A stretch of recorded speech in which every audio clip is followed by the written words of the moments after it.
Data sufficiency.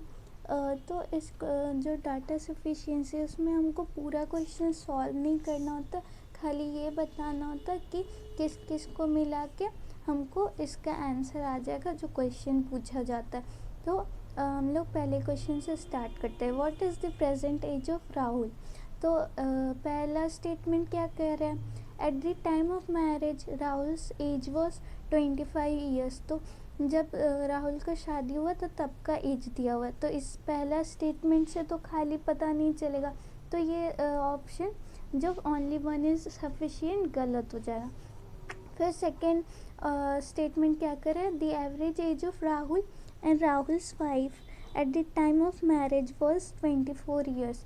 तो इससे राहुल और राहुल की वाइफ का एज पता चल जाएगा मैरिज के टाइम। इससे राहुल का एज ज़रूर निकाल पाएंगे, लेकिन हम लोग को इससे राहुल का एज तब का निकलेगा जब उसकी शादी हुई थी। लेकिन हमको क्या पूछा है, प्रेजेंट एज ऑफ राहुल पूछा है, तो हम लोग 1 और 2 को भी मिला के नहीं कर सकते और खाली 2 को भी मिला के नहीं कर सकते। तो ये वाला ओनली 2 वाला ऑप्शन अगर दिया होगा वो भी रॉन्ग हो जाएगा। फिर थर्ड में देखते हैं, तो थर्ड स्टेटमेंट क्या करें, तो the difference between the present age of Rahul and his son is 24 years. तो राहुल और सन का एज दिया हुआ है, तो इसमें 2 वेरिएबल है, तो खाली 3 से भी आंसर नहीं आ पाता। तो अब हमको इसके लिए ऑप्शन देखना पड़ेगा कि हमको क्या कौन कौन सा स्टेटमेंट मिला के आंसर ला सकते हैं। तो हम लोग पहले ऑप्शन पे चेक करेंगे। तो ओनली वन इज सफिशिएंट तो रॉन्ग हो गया। बी ऑप्शन में क्या कर रहा है, 2 और 3 को मिला के देखते हैं। तो 2 में एवरेज एज दिया राहुल और राहुल की वाइफ का eight the time of marriage, और इसमें दिया हुआ है राहुल का एज और सन का एज। तो 2 और 3 को मिला के भी नहीं आ सकता राहुल का एज, क्योंकि इसमें 3 वेरिएबल हो जाएंगे, राहुल और उसकी वाइफ और उसका एक बेटा, तो 3 वेरिएबल हो जाएंगे और 2 इक्वेशन, तो उससे तो आ नहीं पाएगा। तो ये वाला ऑप्शन भी गलत हो जाएगा। फिर सी में क्या कह रहा है, 1 और 2 को मिला के या फिर 2 और 3 को मिला के देखते हैं आंसर आता है कि नहीं। तो 1 और 2 को मिला के पहले ही बता दिया मैंने कि राहुल का एज ज़रूर आएगा, लेकिन वो उस टाइम का आएगा जब उसकी शादी हुई होगी, उसके प्रेजेंट एज हम लोग निकाल नहीं सकते। तो ये वाला हम लोग का गलत हो गया, तो आगे चेक करने की ज़रूरत नहीं है, यानी कि ऑप्शन सी भी गलत हो गया। डी में क्या दिया हुआ, तीनों को मिला के भी सफिशिएंट नहीं है। तो देखते हैं हम कि तीनों को मिला के हम लोग का राहुल का एज प्रेजेंट एज आ पा रहा है क्या।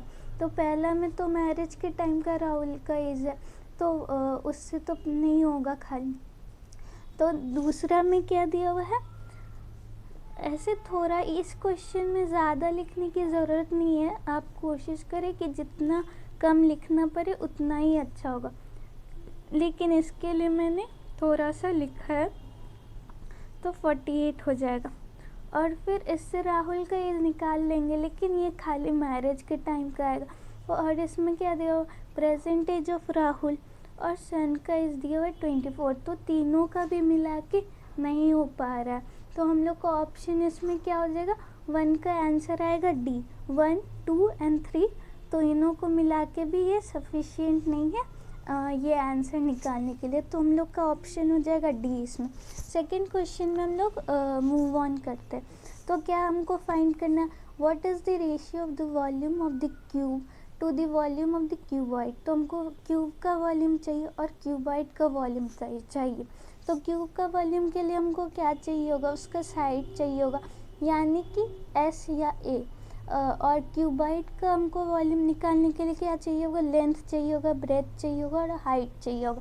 तो हम लोग पहला इसका जो पहला स्टेटमेंट है वो क्या कह रहा है वो देखते हैं। तो पहला स्टेटमेंट कह रहा है the total surface area of the cuboid is 352 centimetre square. तो टोटल सरफेस एरिया क्या होता है क्यूबॉइड का, तो टोटल सरफेस एरिया क्यूबॉइड का होता है 2 into length plus breadth into height plus length into height होता है। तो क्या फिर आगे ये कितना दिया हुआ, इक्वल टू है 352 सेंटीमीटर स्क्वायर। तो क्या लिखा हुआ, the ratio of the length breadth and height of the cuboid is 3 to 3:2:1। तो इस इक्वेशन से हम लोग आराम से फाइंड कर पाएंगे कि हमको लेंथ ब्रेथ और हाइट क्या आएगा क्यूबॉइड का, क्योंकि ये रेशियो में दिया हुआ, तो 3x/2 करके हम लोग आराम से निकाल पाएंगे। यानी कि इस वाले क्वेश्चन में पहला स्टेटमेंट से हमको क्यूबॉइड का तो मिल जाएगा लेकिन क्यूब का नहीं मिल पाएगा, तो वॉल्यूम ऑफ क्यूब पहला स्टेटमेंट से आ जाएगा। अभी हम देखते हैं सेकेंड स्टेटमेंट से हो पाएगा कि नहीं। यानी कि हम लोग को पहला स्टेटमेंट से वॉल्यूम ऑफ क्यूबॉइड मिल गया। अब हमको क्या चाहिए, वॉल्यूम ऑफ क्यूब। तो देखते हैं सेकेंड स्टेटमेंट क्या कह रहा है। The total surface area of cube is 726 centimetre square.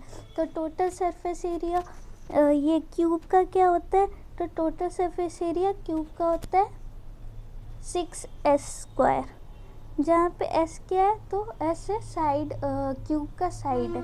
तो इससे हमको आता है क्या, the total surface area of cube दिया हुआ है जो कि 726 है। तो इससे भी हमको s का निकल जाएगा, यानी कि हमको आराम से इससे वॉल्यूम ऑफ क्यूब भी निकल पाएगा। तो इसका क्या मतलब है कि 1 और 2 को हम लोग मिला के आराम से वॉल्यूम ऑफ क्यूब और to the ratio volume of cuboid निकाल सकते हैं। यानी 1 और 2 तो सफिशिएंट है, 1 and 2 इज सफिशिएंट। अभी आगे चेक करते हैं, आगे चेक करना है कि क्या 3 भी सफिशिएंट है कि नहीं। ऐसे ही ऑप्शन मत मार दीजिएगा तीसरे को चेक किए बिना, पहले तीसरा चेक करना होगा फिर ऑप्शन मारिएगा। The length of the cuboid is 1.5 times of the breadth of the cuboid. तो लेंथ ब्रेथ, तो क्या लिखा हुआ है, लेंथ जो है क्यूबॉइड का वो ब्रेथ के 1.5 टाइम्स है। तो ब्रेथ 1 है तो 1.5 टाइम्स क्या होता है, ब्रेथ का 1.5 गुना है। तो